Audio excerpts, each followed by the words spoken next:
Hello everybody, it's Hyrule Mallory again. Today I'm going to do a quick review of Salt in the Seas, which is the second book in the Half-Light Chronicles series.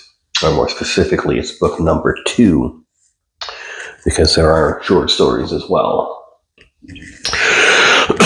And right now, so the unique position is I've literally just finished it, as opposed to having time to kind of think over how it ended, and I was not expecting that ending. I'm not going to go into details because I'm not spoiling the ending for you. But yeah, it's definitely not what I expected.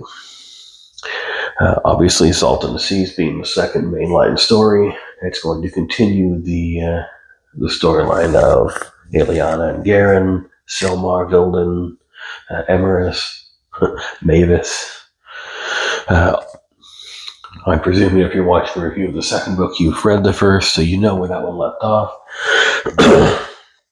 So they are actually looking for the silver fish this time around.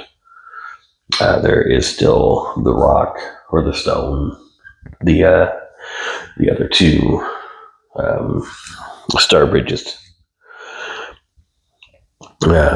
Obviously, you're going to see the tail here, and that's because they're going to use the silver fish when they find it to go to, I don't remember the name of the land, but to see a race of people known as the Saline. And it took an embarrassingly long amount of time for me to realize the pun on that the mermaid type characters, Sahylen, saline, as in Saline, saline solution, salt water.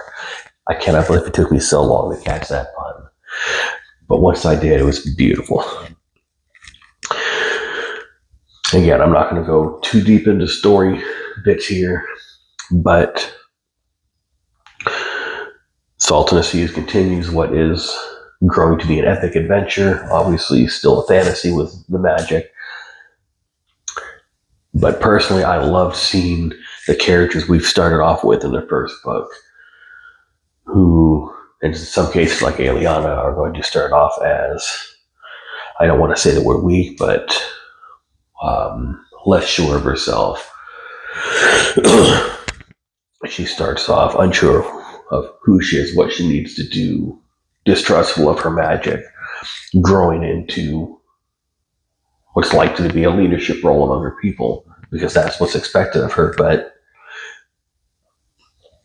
she's not just doing it because it's expected, she's doing it because she's kind of growing into it. All of these characters, you get to see the growth, the change.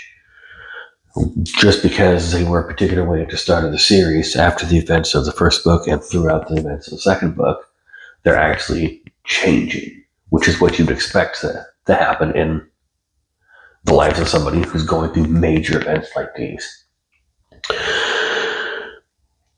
And of course, as the story progresses, the lore of the world gets grown as well. It's not just progression of ABC, here's how the story goes.